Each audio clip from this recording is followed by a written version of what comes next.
everyone, and welcome to Almost Cancelled. I am Peter, and today I am going to be talking about Sweet Tooth, Season 1, Episode 2. It's called Sorry About All the Dead People. So, full spoilers for the episode, as always. And this one continued, a few plot threads. We kind of expanded beyond a little bit more than just Gus and Tommy, who, of course, are still the focus. They are still the main plot. But we have the introduction of another character in a different place. The character of Amy, a therapist who basically held up in her office during the apocalypse and then transitioned to the zoo. And that's basically our thing. The most notable thing, sadly, about this plot is that I remembered the horrible visual effect from the trailer, which is her standing in the street and there's the smoke and then the elephants come down the street. And she has this moment. It's just really badly green screened. It looks really, really fake. In a really sort of distracting way to me. But the character seems fine. But we also return back to Dr. Singh. And we see that... Because I was expecting this... When I read in the description, I was expecting like flashbacks. I wasn't expecting present day stuff. But it actually... It made me realize that I think I vaguely remember who this character is from the comic. now where this plot seems to set him off and where he's going. We see that his wife is okay, but she does need to take meds. It turns out she has to take meds every 28 days, and it staves off the virus, but it does eventually get through. And there's a doctor that he's getting these meds from. He's not actively practicing right now. He's kind of living in a small suburban area, which is all sort of cordoned off. So clearly there are towns and little civilization pockets around. And there's even references to some from Tommy when he's talking to Gus as well. So we know that the stuff like this does exist. But this doctor who's doing this is dying. And she's made a sort of book of notes of everything she's tried, everything she's done, what's worked, what hasn't. And she wants Singh to take the work forth. But he's very hesitant. And there's a hint that, this involved doing some bad stuff to accomplish what she's done. But it's not until he comes back and sort of tells his wife, and she's like, wait, isn't this a great thing? Isn't it great that you're sort of taking this forward and you're going to be the one to possibly cure the disease? But he breaks down and says it goes against everything that he believes in, and then his wife looks at the book and sort of like realizes what he means by that. I think I know this, at least the gist of it from the comic, just from remembering, so I won't say it. It's the sort of thing where I might have been able to theorize had I not read the comic. I might have had a guess here, which I think would be right based on what I think I remember. But I don't want to say it because I know it kind of for sure, and therefore I don't want to spoil it. Again, it's a vague memory, but the gist of it, I remember the gist of what this is, and why this character in the comic was a bit more, a difficult character to sympathize with in many ways. It certainly was doing some bad stuff. So, we've set that up. So we actually had that. That was like a sort of like almost like an interlude in the middle of the episode to break up the main plot. And we bookended with Amy. And Amy's stuff ended with a baby being dropped off at the zoo, where she's clearly now living full time. A baby which has pig-like features, I would say. So that was the side stuff. And it was fine. Good big mythology stuff. It's important for going forward. It's very TV in how it's being presented. I think the narration obviously does help kind of put you in a mood for a lot of this stuff. But the main stuff with Gus and Tommy this episode is that Tommy does not want Gus to come with him. He's telling him to go away. He reluctantly gives him some food. We see some more tidbits from Gus in this episode, such as his eyes glowing in the dark. And it's funny because obviously we sympathize with Gus. We like Gus. He's a very sweet kid. No pun intended. But when he kind of eats all of Tommy's food whilst Tommy's asleep, it's actually a little bit funny and very kind of likable in a sort of, oh, he's never been able to binge this way before. You know, he saw this bag of food, all these tins with various fruit and chocolate bars and whatever else is in there, and he went to town on it because he's never been in this sort of temptation before. So it's actually kind of adorable when Tommy catches him and he's got like food all over his face, and he's basically been in a food coma because he's eating everything. It was kind of endearing, but this leads them to the visitors center where they encounter a family, and we get there's obviously a tease. The obvious thing to expect here is that Gus might stay with the family because he actually ends up bonding with their kid who's like a year older than him. And they also do note that Gus seems like he might be slightly old for his type. That they think that Ten's a little older than the other hybrids. So, again, I kind of have vague recollections of that from the comics, so I don't want to like speculate. I'll just say it's a key thing that they do sort of bring up here, and it will be important later. But yeah, the kid's kind of bonding. This other kid is obviously curious about the antlers, and he's asking questions. He even scratches his ear. He asks for permission, but he scratches Gussie's ear, and it gets him to kick his leg. And they seem to get on very well. He seems to bond with the mother a little bit, and this is maybe the closest thing he'll have to a mother, as Tommy puts it. And it's a very pleasant plot, and Tommy comes off a little bit like a dick for a lot of this episode. He's very reluctant. Not that he didn't seem reluctant last episode, but this one feels a bit more harsh. Like he's really trying to convince himself, and more importantly Gus, that he is not going to take him anywhere. He doesn't want to be his guardian, his father figure or anything. And the family seem like they're going to take him in. But of course, their being here attracts the attention of some people who are hunting hybrids. And we get this squad kind of attacking the visitor center at night. And we get kind of this interesting scene, I would call it, where they have at times like almost a very badass scene for Tommy where he takes out this entire team on his own because he doesn't have enough bullets to do it with gunfire. And he's out in the balcony and it's like pouring a rain, and some of the shots look kind of pretty. But at the same time, because this show isn't going full like art, I mean, it implies some very violent things. The final guy that he has to kill, he hits him in the head with a bear trap, and presumably closes said bear trap on his head when he does so. So we get Gussie's reaction to it, but it's a very over the top violent thing that's implied, but we don't actually see any of it. So it's kind of this thing where it's balancing its tones a little bit, and it's maybe the first time in the show where I kind of went, oh, that's a little bit weird. It's kind of having to dance around the violence, and it makes sense from the sense and the way that Gus, we are seeing things through his lens. He is more innocent, but he does get to see this. But I guess that it would kind of hurt the tone if all of a sudden we were getting like B-movie schlocky gory deaths with heads exploding and being crushed with bear traps and whatever else. It probably would conflict with the feeling of the show quite a bit if we actually saw it. Which is, I guess all I'm really saying is like, why imply something so ridiculous over the top anyway? Because it's just making me think about it. It's making me wish I could see it, which admittedly would be kind of like clashing with the show. So it's a weird thing. It's a weird choice that's been made there. Maybe this is a sense of humor that I'm just going to have to get used to with the show, and how it kind of like teases the violence and the darker stuff without actually showing it and without actually jumping in head first.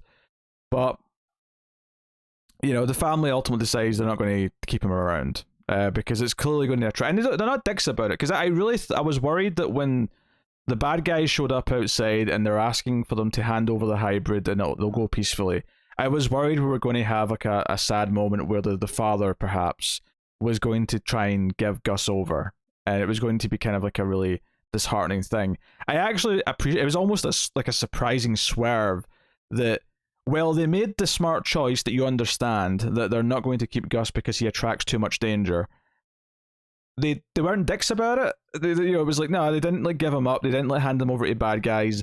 But after the fight, after Tommy takes on everyone like a badass, they say, like, we can't keep him. He's going to have to go with you. So, that's kind of where we end the main story of the episode. But I appreciated that it didn't do the predictable, sinister element of it, where it had to make us hate the dad or the family as a whole, or even the kid. Like, imagine if the kid was like, he's in here, you can have the hybrid, after the bonding they'd have. It's the sort of thing that an apocalyptic show like this might do if it wasn't going for the tone that it has.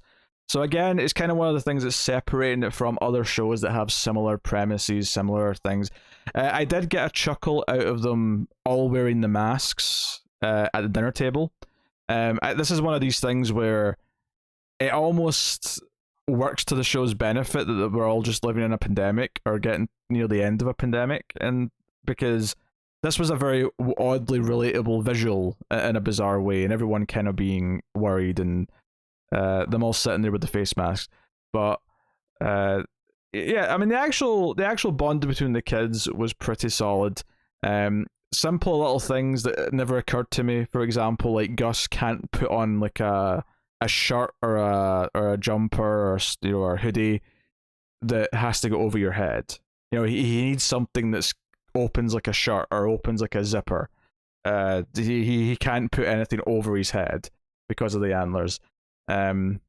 It's kind of neat, and there's a nice little payoff to that where at the end of the episode, when the kid's saying goodbye to him, he hands him a zipper hoodie, and it's like, oh, he realized his mistake, and he's given him a piece of clothing that'll actually work now. There's enough in there that you're kind of endeared by this. I will say, with the pacing of the show, not that this episode did have its own plot, don't get me wrong. It's certainly the A plot, right? The A plot with Gus and Tommy and the encounters with this family and seeing some kindness and meeting another kid, but ultimately not being a place that they can stay or that Gus can stay, as a plot. It feels like an individual episode plot. The other stuff with the other characters feels a lot more typical of a streaming service show to me, in that you could theoretically just take the Dr. Singh scene out of this episode and it wouldn't affect anything, and you could maybe just have them all, like, presumably there's going to be a scene with him like this, like an extended couple of sequences with him each episode. It doesn't really matter what episode they're in, I would hasten to guess. Now, admittedly, thematically they might be more relevant in future episodes. There was nothing in this though that felt like it belonged with the rest of this episode, and to an extent the Amy stuff as well. It just kind of feels like these are plot threads we're going to have going throughout the season, because eventually they're going to merge, or eventually they're going to be more important and related to each other or whatever. But it feels very separate. And one of the things that streaming shows I think feel a little guilty of at times is that they'll have like multiple plot lines and they've all got destinations for the season, but they never really feel that they even thematically connect. I'm not saying that they have to actually connect with Gus's story in an actual way. I just mean it feels like a vignette. It feels like a little shorter story that's just playing out within the middle of the same show. And sure, eventually it will be relevant. Eventually it will tie into other things, and characters will meet up. If not this season, then sometime in the future. But it does have that kind of feeling of, we're not concerned about making each episode feeling like a complete, full, finished product on its own. It does feel like a streaming show, that they're kind of relying on you just moving on to the next episode and binging in either one or two sittings or whatever. So all I'm really saying there is that it's less satisfying as an individual episode versus other shows that do a better job. And I do think that's something that streaming shows should still do. I don't think you get a pass and say, it's just meant to be an 8-hour movie, so just watch it as an 8-hour movie. No, if it's a TV if it's an 8-hour movie, then just put it out as an 8-hour movie with chapter breaks. Like, don't. And I think, and if you try to watch it all in one sitting, and I'm sure some people do, I for the most part can't with these shows. I find the pacing to be too iffy, I guess. I think there's other shows on streaming services including Netflix, that do a better job of the episode to episode pacing. And this, don't get me wrong, this is not like by far the worst of the examples by any means. But there's definitely, it's one of those things where if you'd asked me in 2016, 2017, I would have had a hard time even talking about this. But this is something that comes with experience. It's something that comes now with having 4 or 5 years of these types of shows and 4 or 5 years of comparing them to other shows and which ones are better at it or worse at it, and so on and so on. So it is very much a streaming show, pacing wise, and it feeling like a chapter of a block rather than a full nourishing episode that leaves me excited for the next one. Does that make sense? I don't know. I don't know. I think Netflix are pretty guilty of it, but there's definitely others that are guilty of it too. So hey, you know, it is what it is. But the episode's not bad. I will say that I don't think these episodes thus far, now that I've done episodes, because episode 1's a little bit different because you've got so much to set up and so much to talk about because of the setup. You know, I'm wrapping up this conversation now, and I've been talking a little bit about just streaming shows in general for the last couple of minutes. It's very clear these are going to be shorter discussions and shorter reviews. Should enough people keep watching these to continue doing Sweet Tooth. It's a weird thing to say this because I did like the comic book quite a bit, but part of me does wonder, like, you know, once we're halfway through this season, are these episodes one by one going to be that interesting to talk about? Because not all shows are. One of the harsh realities of reviewing a lot of shows and doing episode by episode is that some just aren't as interesting to do